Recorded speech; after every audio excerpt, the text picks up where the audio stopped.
집값 오르는지 아닌지 빨리 말해라. 빨리 말해. 숨 넘어가겠다. 빨리 말해라. 알았다. 말해준다. 자, 잘 들어라. 자, 함께 보겠습니다. 요 댓글이었습니다. 일단 시작 자체가 요런 사람들은 요렇게 시작합니다. 하하하 혹은 크크크 요런 식으로 시작합니다. 부동산 인사이트 저자인 김준영 씨 유튜브 내용에서 29년처럼 대구가 상승 초입이라는데 부정하시나요? 네, 부정하는 내용을 어제 1시간 정도 말씀드렸고, 그리고 주말 브리핑 1시간까지 더해서 2시간 동안 말씀드렸어요. 김준영 씨처럼 데이터에 근거해서 반박해보세요. 제가 보여드렸던 게 다 데이터지. 제가 이 맨 화면에, 빈 화면에 이 데이터 없이 말씀드린 부분은 없던 것 같습니다. 뭐 30년이 되었다느니, 뭐 그때와 다르다느니, 그때와 다르거든요. 그리고 30년 된 주택들의 이 근래의 근황들, 실거래 가격들 보셔서 아시잖아요. 뭐, 이 사람도 늘 하는 게 공부하세요, 뭐 하세요, 이런 식으로 나옵니다. 그래서, 니는 아무것도 모르잖아. 그래서 제가 근거하는 데이터는 일단 뉴스에 나온다. 뉴스에서 어떤 데이터를 기반으로 했다. 뭐, 금융위원회 자료가 어디에서 나왔다. 이러면 저는 금융위원회 사이트를 즐겨찾기에 등록해놓고, 거기에 있는, 내용들을 샅샅이 뒤져보고, 부동산에 직접적으로 관련된 부분들의 데이터를 다 끌고 옵니다.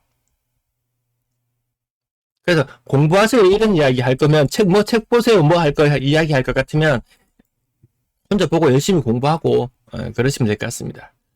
이제 요기에 대한 오늘 내용입니다. 질문할게요. 대구는 올해 말까지 아파트 시장이 안 좋죠?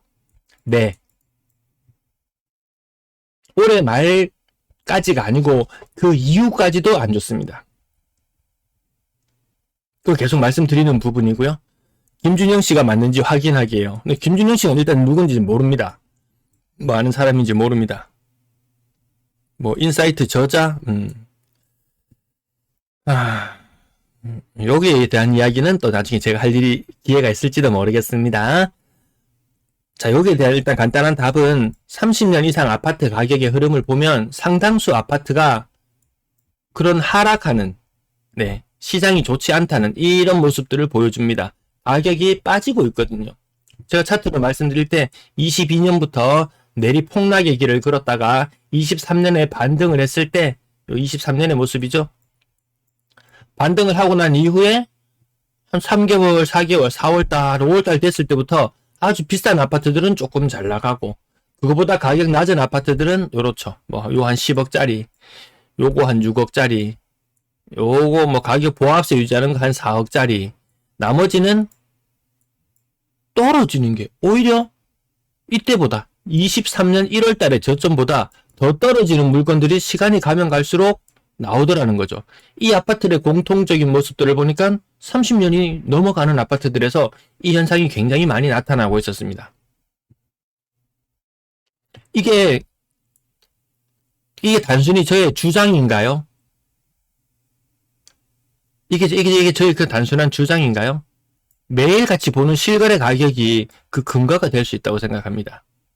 이게 내피셜에 의한 근거 없는 주장이라면 전 더 이상 할 말이 없을 것 같습니다.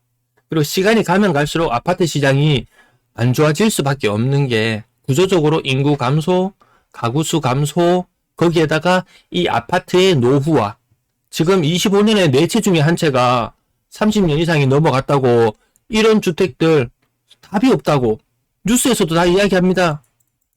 근데 거기에서 저는 한 발 더 나가죠. 늘 한 발 더 나가죠. 27년 앞으로 2년이 지나면 3채 중에 한 채가 30년이 넘어갑니다.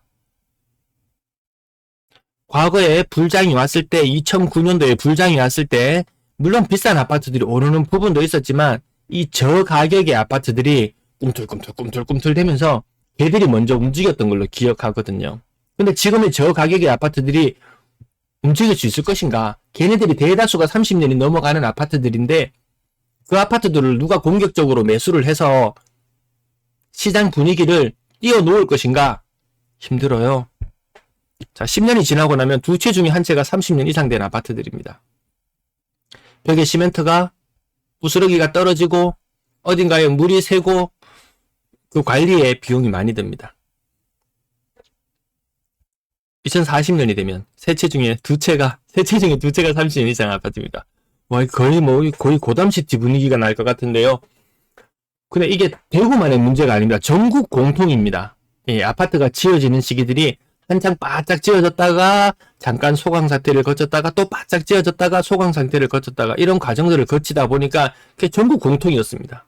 지을 때는 다 같이 많이 짓고 안 지을 때는 다 같이 안 짓고 근데 계속 많이 지어왔던 세월들이 이어져 온 그 결과가 10년, 20년 후로 다가오게 됩니다. 그래서 저 재건축 이성준님 말씀처럼 구축 아파트 재건축 문제가 너무너무 걱정되는데 저 재건축 아파트들의 사업성이 나오려면은 이 서울에 있는 10억짜리 아파트는 넘어가야 경기도권에 있는 10억은 넘어가는 아파트들이어야지 그나마 사업성이 나온다 그러죠. 대구에 30년 이상 넘어가는 아파트, 외곽 쪽에 있는 아파트 3억? 2억? 아니 집값보다 분담금을 더 많이 내야 되는 그런 세월과 맞닥뜨리게 됩니다. 그래서 이런 것들을 회피하려고 그러면은 일단은 더 비싼 아파트로 가자.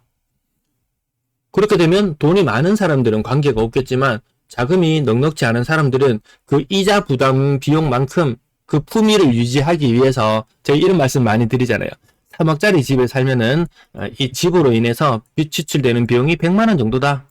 무슨 소리 하는데? 그럼 내 집 돈 사가지고 가만히 있는데 이 3억을 다른 쪽으로 활용한다고 했을 때 그 가치는 100만 원 정도 가치가 되고 6억짜리 집에 산다. 그러면 품위 유지비로 200만 원 드는 겁니다. 그래서 구축 아파트 재건축 문제는 사실 답이 안 나옵니다. 그래서 제가 다른 그 어떤 것보다 빨리 나왔던 게 분명히 법제화 될 것이다.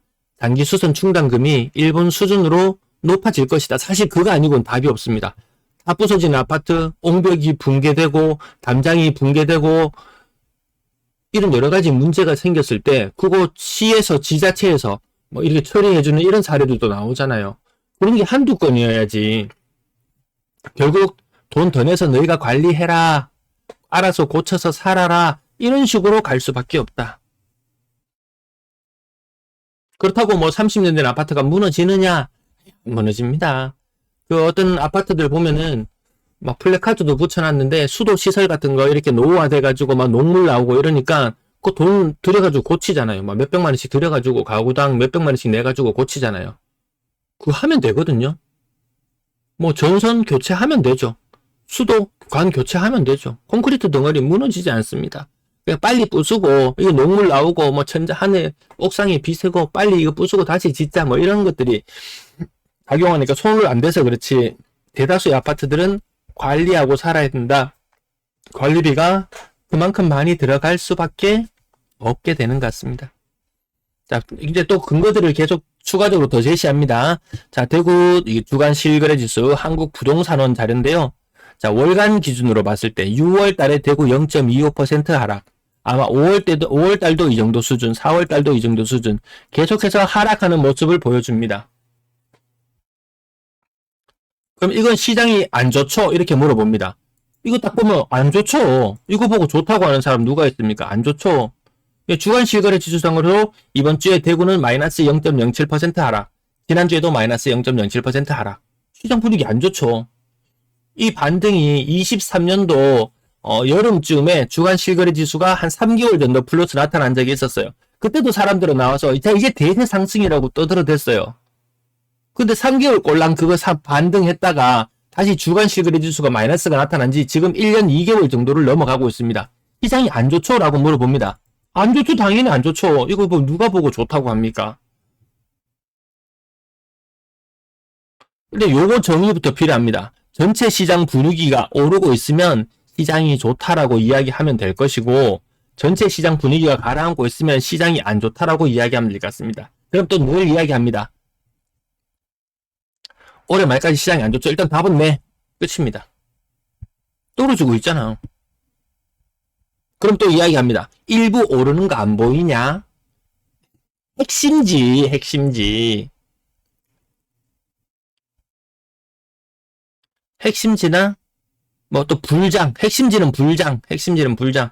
이런 소리를 가지고 아주 일부 사례들을 가지고 와서 시장 분위기 좋지 않냐라고 이렇게 이야기를 한다면 저는 다시 한번 되묻고 싶습니다. 한국의 주식시장은 늘 대호황이었습니다. 그렇게 따지자면. 왜? 어떤 폭락장이 와도요, 테마주가 움직이건, 뭐, 우선주가 움직이건, 아주 특별히 잘 성장하는 기업이 오르건, 늘 오르는 건 있었습니다. 이거 핵심주라고 이야기할까요? 핵심주. 이런 거 한두 개 보고, 야, 오르는 거 안 보이냐? 시장 분위기가 안 좋냐? 좋지 않냐? 라고 이야기하면 이건 더 이상 대화가 안 되는 겁니다. 그래서 여기에 대한 정의부터 확실히 해야 됩니다. 시장이 좋은가 안 좋은가라는 이야기 할 때는 이 전체적인 분위기를 가지고 이야기를 해야 되지, 뭐 핵심진이 일부를 가지고 이야기할 것 같으면 더 이상 나랑은 이야기하지 말자. 내 방송은 안 보는 게 맞다.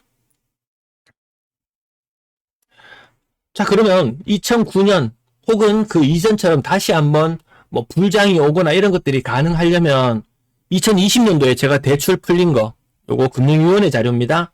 예, 2020년도에 대출이 가계부채가 100조가 증가했습니다. 100조. 21년도에도 가계부채가 100조가 증가했습니다. 자, 가장 최근에 24년도에는 가계부채가 42조 증가했습니다. 25년도 6월달까지 가계부채가 23조 증가했습니다. 근데 남아있는 대출 여력이 무엇이냐 하면 은행권은 3조, 정책자금 대출은 10조, 요 정도의 여력이 남아있습니다.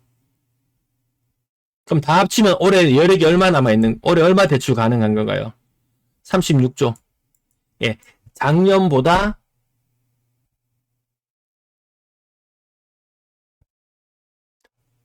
가계대출이 줄어듭니다. 대출 총량 규제의 여파죠. 그리고 내년에는 이것이 더욱더 줄어들 것으로 보여집니다. 근데 상승할 수 있냐고요? 안 됩니다. 과거 같은 상승이 일어나려면 과거보다 서울이 같은 경우에는 집값이 더 비싸져 있고 대구 집값도 빠져 있다고는 하지만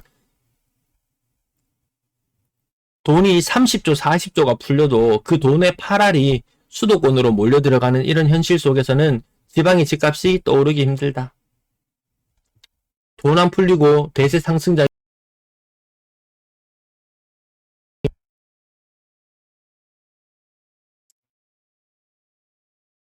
아파트가 뭐 도이치모터스 작전 중가요? 돈 안 풀리면 어떤 일이 일어나는지 오늘자 뉴스에서도 바로 나옵니다. 8월 16일 10시 2분에 송출된 뉴스. 70억 집 사는데 30억이 은행 돈이었다. 근데 뉴스는 아주 이렇게 좀 악용하는 그런 사례들도 있는데요. 뭐 100억짜리 집 올 현금으로 구매. 이건 정말 뉴스에 나올 만한 이야기입니다. 그런 사례가 아주 희박하잖아요. 정말 뉴스에 나올 만한 이야기죠. 그게 마치 모든 시장을 대표하는 것처럼 모든 사람들이 빚 없이 집 사는 것처럼 이야기하지만 그건 정말 뉴스에 나올 만한 아주 특이한 사건이죠. 대다수는 집을 사는데 70억짜리 집을 사는데 30억을 대출을 땡깁니다. 근데 6.27 대책 이후로 6억까지밖에 대출이 안 나오니까 이런 고가의 거래주택들 당연히 줄어들 수밖에 없습니다. 서울, 강남, 서초, 송파, 강동 제가 구별 거래량까지 다 찾아서 그 근거를 가지고 와서 거래량 줄어드는 모습까지 다 보여드리고 있잖아요.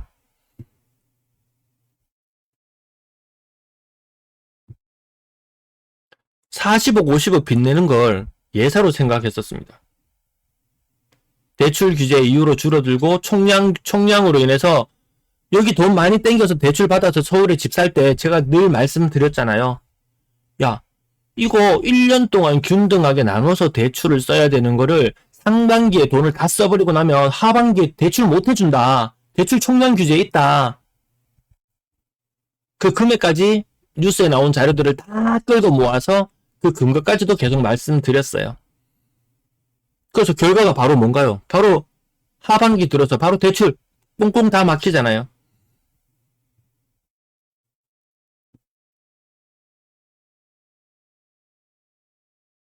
강남 공인중개사 관계자는 강남 사람이라고 현금 100억을 손에 쥐고 있겠냐. 대출을 막았으니 타격이 클 것이라고.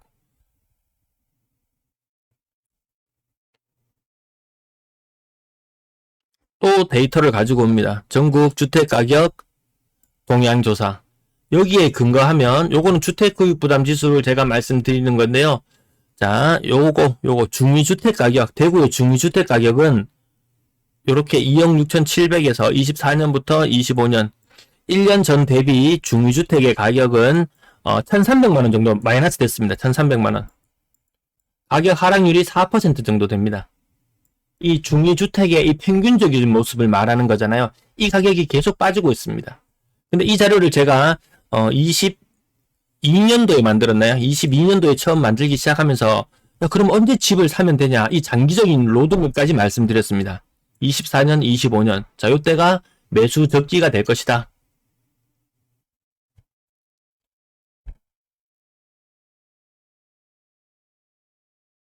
네, 잡합니다.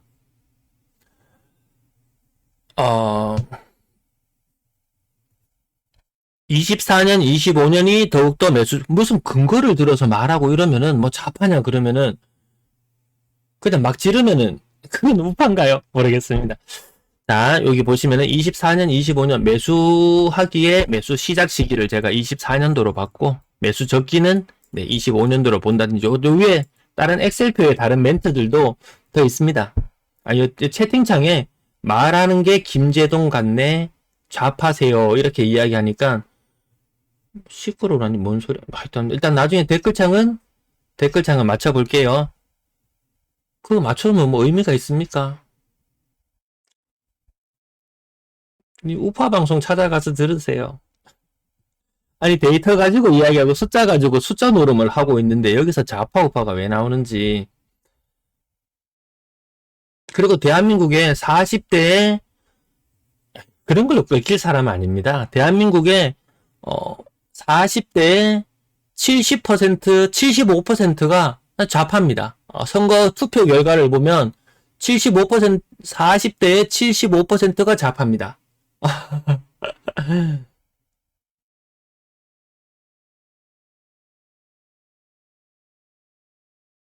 에이, 저런 걸로 욱하는 사람 아니에요. 아니, 4명 중에 3명이 투표했을 때, 좌파 성향을 보였습니다. 그러면, 몰라, 그 나이대에서, 내가 70대다. 그러면 그쪽 성향으로 가고, 이게 나눠지는데, 아무튼 저는 그 많은 무리 속에 포함되어 있는 사람 중에 하나인 것 같습니다. 뭐 당연히 하든가 하죠. 님은 가던 길 가세요.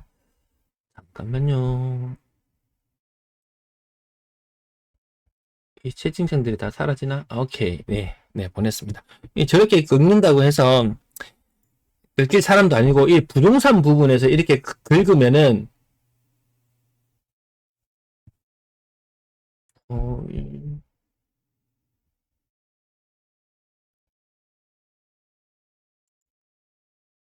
이 부동산 부분에서 긁으면 제가 영상 초반에서도 말씀드렸다시피 더 자극을 받아가지고 더 자료를 더 만들어 와서 여러분들에게 제출해 줄 수 있는데 저는 얼토당토하는 이야기를 가지고 나오면은 좀 이야기는 이어나가기 어려울 것 같습니다. 다시 돌아와서 매수의 시기나 적기를 말씀드렸을 때 대구의 중위주택 가격이 그래도 한 뭐 2억 6천 이렇게 떨어진다면은 괜찮지 않냐. 그때의 소득이라는 것은 대출 금액은 집값에 뭐 40% 정도 대출 받죠. 집값에 40% 정도 대출 받고 한 달에 원리금으로 한 75만 원 정도 갚아 나간다 라고 이야기하자면 그건 나쁘지 않거든요. 소득의 20% 정도 빚을 갚아 나가는데 쓴다.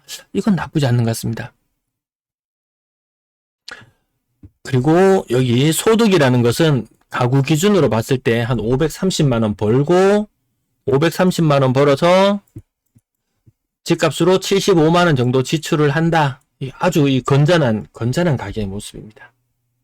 물론 여기에서 나는 조금 더 욕심을 내서 나 집값으로 한 달에 150만 원 아니면 그 이상도 감당해낼 수 있다 라는 부분은 또 그 근거도 만들어 드렸습니다. 시간이 많이 지나서요. 다시 한번 그 이야기는 다시 영상 말미에 다시 한번 말씀드리기로 하고 24년도에 42조 정도 대출이 풀렸고 올해는 36조 정도 총 가계대출 증가세로 마무리될 것 같고 내년에도 가계부채 증가에 대한 억제는 계속 이어지는 것 같습니다. 그러면 이거 억제해서 뭐 할 거냐?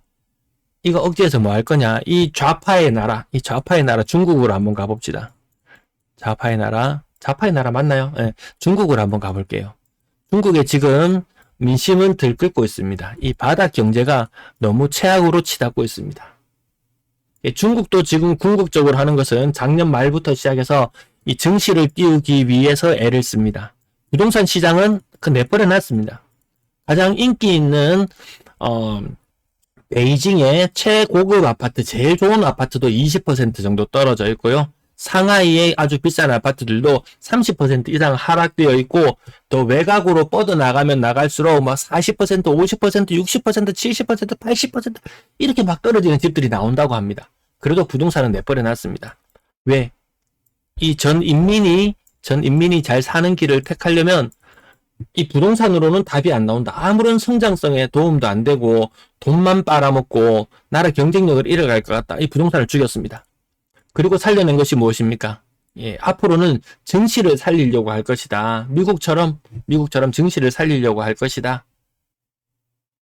그래서 여기에서 소득이 발생하면은 이것이 지출로 이어지고 내수 활성화로 이어지고 이런 것들을 꾀하는 것입니다. 우리나라가 꾀하는 방향하고 비슷한 방향으로 흘러갑니다.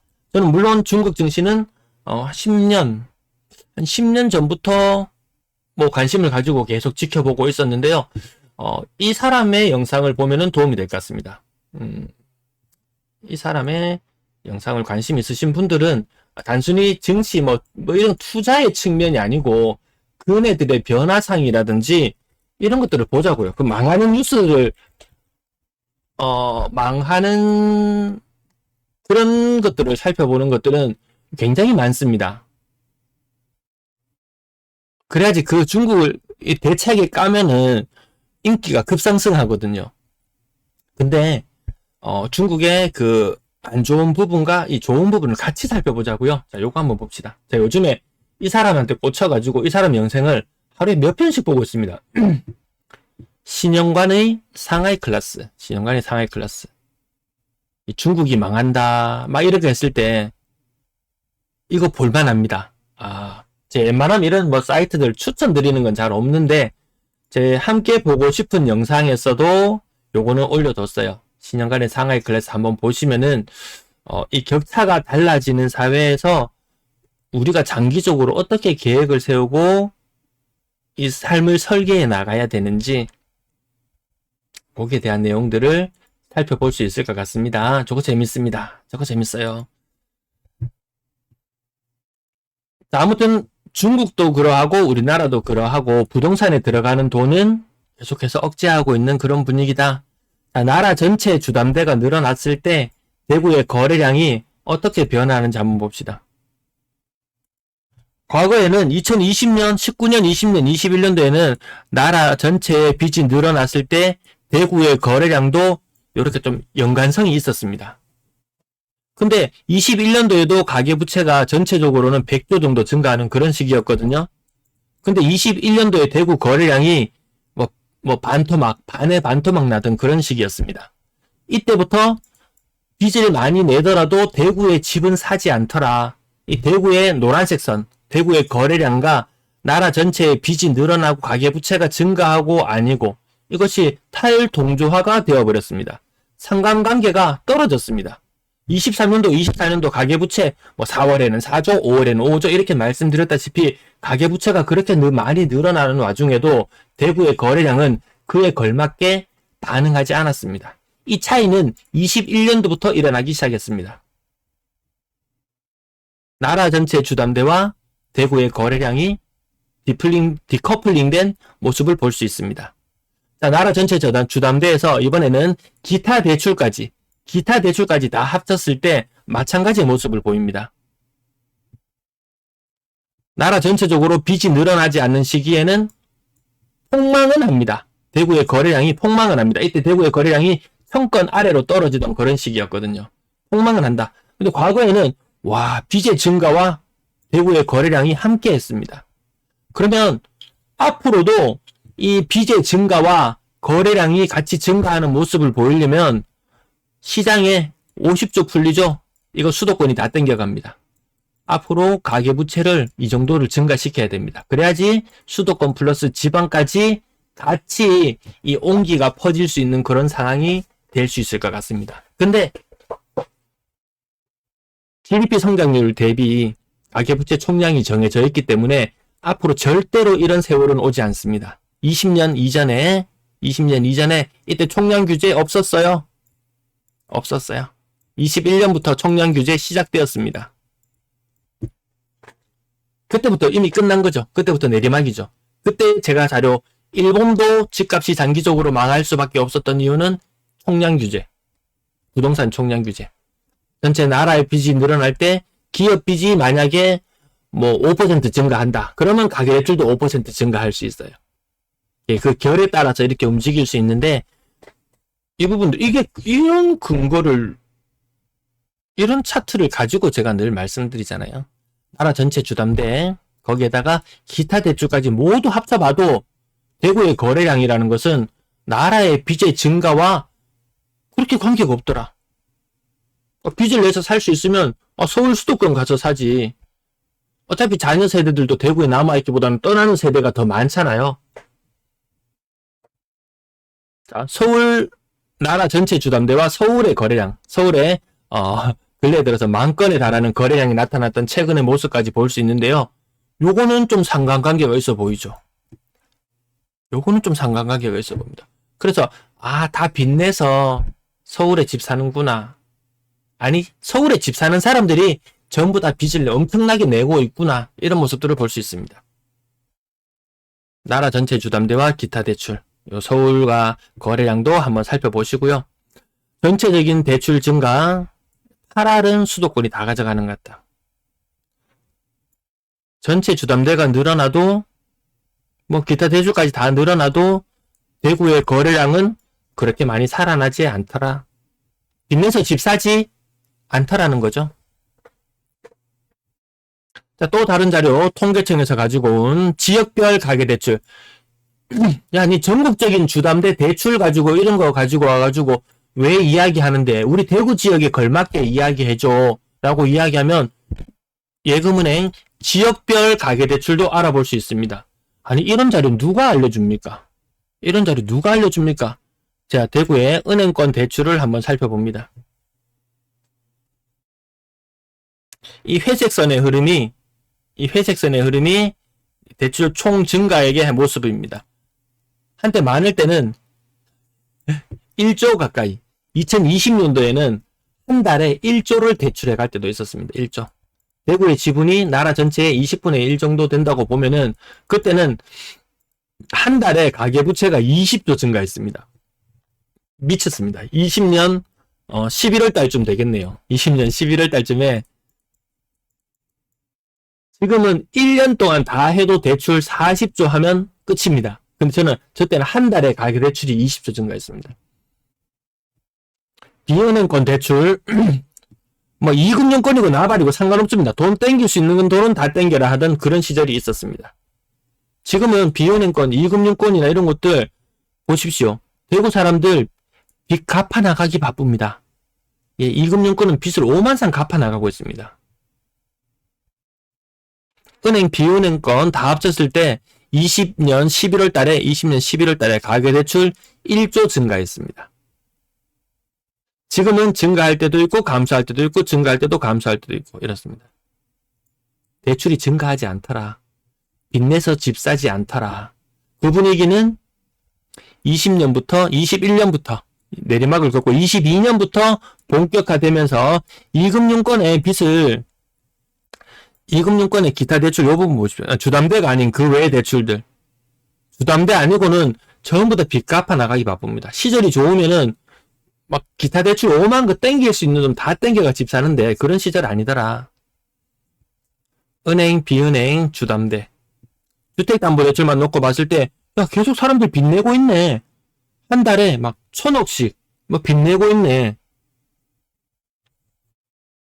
이게 정책자금 대출이나 모든 부분들이 다 같이 엮여 있는 것이고 지금 5월 달에 은행권, 비은행권, 주담대 5월 달에 218조 증가했습니다. 218조.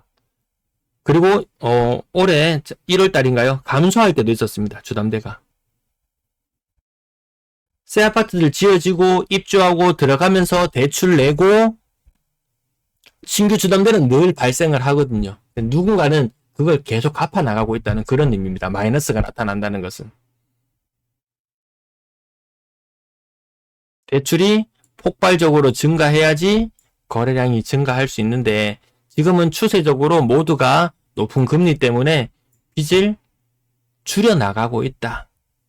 23년 입주 물량 굉장했었잖아요. 그것 때문에 주담대가 많이 발생해서 대출 내서 그 집에 들어가고 이런 현상들이 많았던 거지 사람들이 폭발적으로 대출을 내서 집을 사지는 않았더라는 거죠. 은행, 비은행, 주담대, 기타 대출까지 모두 다 합쳐봤을 때 전체적으로 빚이 늘어나지 않았어요. 빚내서 집 사라 하던 2009년 이후로 그 대세 상승장을 맞이하고 꺼져가던 불씨가 있으면 또다시 살려내고자 했을 때 그때 나왔던 빚내서 집 사라가 더 이상 통용되지 않는 시절입니다. 그래서 2009년 같은 이후에 불장이 다시 올까라고 했을 때 지금은 빚내서 집 사라가 아니고 빚내서 집 사지 마라. 집 사지 마라. 라고 하는 것이 지금의 분위기입니다. 과연 2009년 이후의 모습과 2025년 이후의 모습이 닮을 수 있을까라고 생각해 봤을 때 회의적이라는 거죠. 한때 1조의 대출 증가를 보여줬습니다. 그리고 아까 보셨죠? 20년, 이때가 맞지 싶습니다. 20년 11월 달에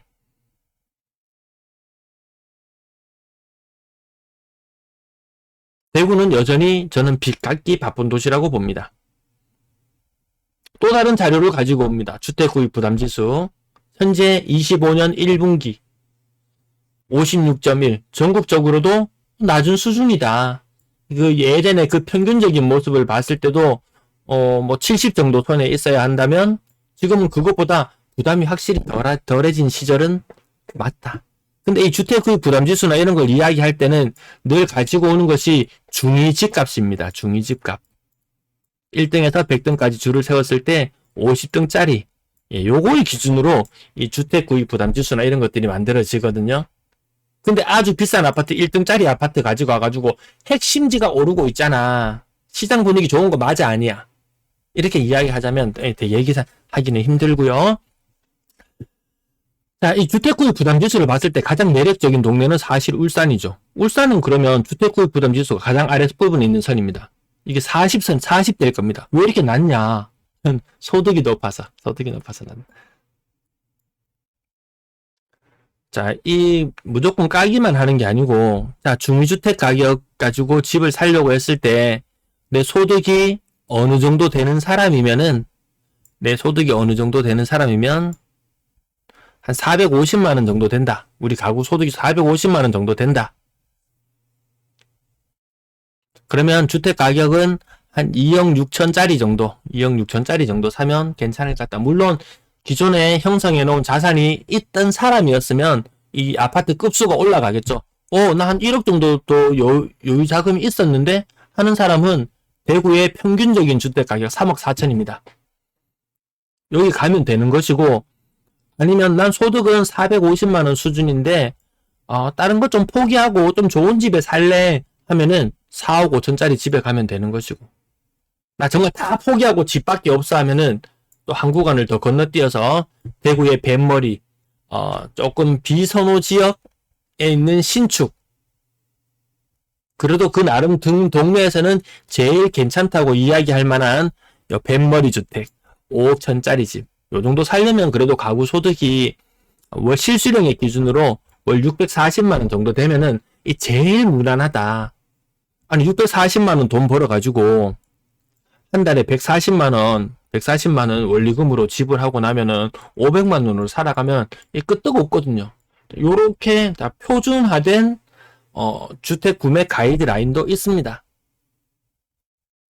이거 아무도 안 만들어주잖아요. 딱 요건 대구에 중위주택, 평균주택, 뱃머리주택, 그 다음에 또 뭐 더 좋은 것들, 인기 동네 신축 6억 5천대 아파트, 그 다음에 수성구 범호동이지만 이 7억대로 초중반으로 밀려난 이런 것들도 있거든요.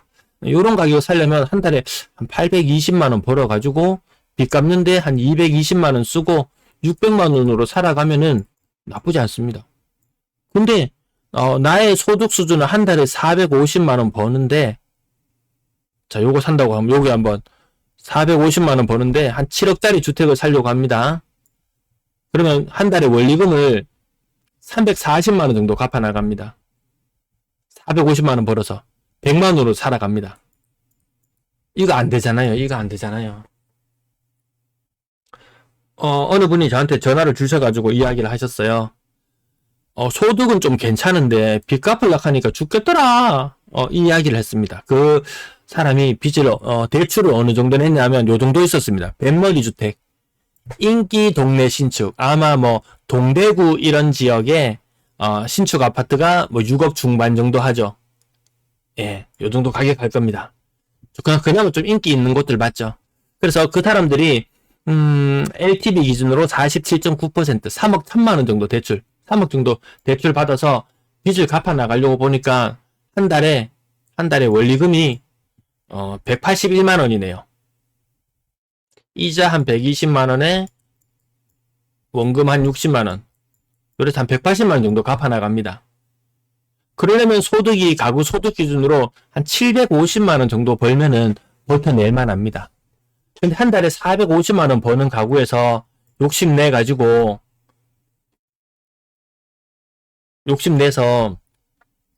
뭐 이런 6억 5천짜리 이런 주택을 샀다. 한 달에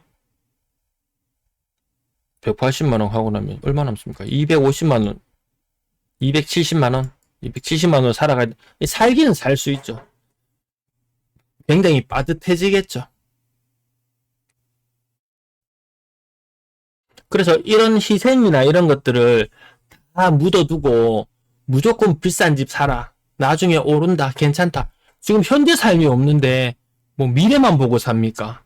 현재도 살고 미래도 계획해야 되겠죠. 그래서 탈락하면 또 다 사라집니다.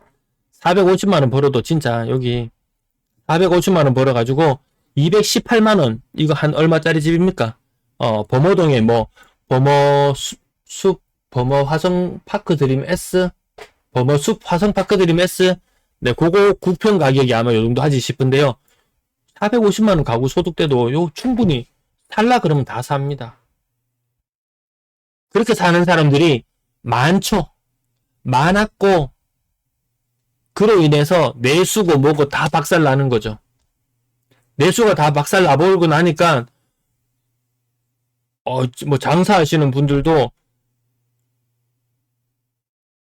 나도 벌이가 좀 나와야지 저 집을 감당해낼 수 있는데 감당 못하는 그런 사례들도 생기는 것이죠. 네, 장나라님, 제이슨님 반갑습니다. 젊은 애들이 대구를 다 뜰 수밖에 없는 게 아니 8할 9할이 대학 졸업하고 나면 8할 9할이 직업을 못 구하잖아요. 그 분위기가 좋다는 울산도 울산의 이야기 보시면은 불과 몇 년 전에는 이 취업하고자 했던 사람들이 잘 됐는데 지금은 4명 중에 1명이 일자리를 구할 수 있다던가 취업 희망자 4명 중에 1명 뭐 이렇게 구할 수 있다던가 그런 뉴스를 제가 어제 봤습니다. 그 일자리가 없어서 정말 어쩔 수 없습니다.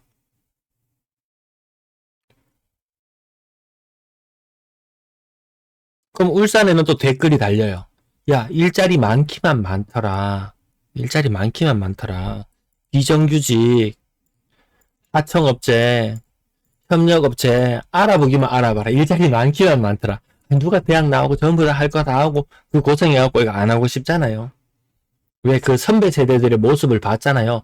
쎄빠지게 용접해보니까 편의점 최저시급만큼도 안 되는데 그 위험 부담을 안고 들어가가지고 그걸 하고 있는 사람들을 봤잖아요. 자, 내가 이 부동산을 까기만 까냐? 근거 없는 자료를 내피셜로 이야기하기만 하냐? 소득 대비 합리적인 대안도 제시해주고 어느 정도 소득이면 어느 정도 집을 사는 것이 좋을 것이다. 물론 이 자료 뭐 앵무새처럼 계속 반복해낸다면 안 좋아하겠죠. 이 자료들을 관리하고 기억하고 계속 해야 됩니다. 이거 챗GPT에 물어봐도 제미나이한테 물어봐도 누구한테 뭐 인공지능한테 물어봐도 안 알려줍니다. 안 알려줘요.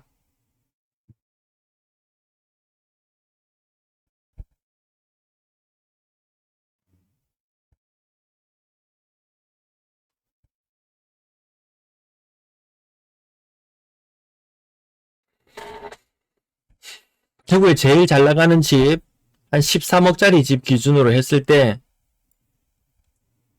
이거 그래도 상승률이 제일 낮고 좋은 거 다 알겠어요. 근데 님 가구 소득이 1100만원, 실수령의 기준으로 월 1100만원 되냐? 그러면 저런 집 살 자격이 있습니다.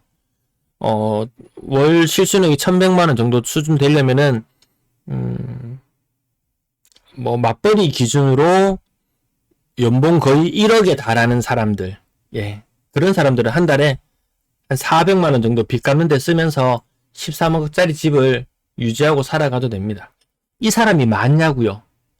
이 사람이 많냐고요? 많지 않거든요.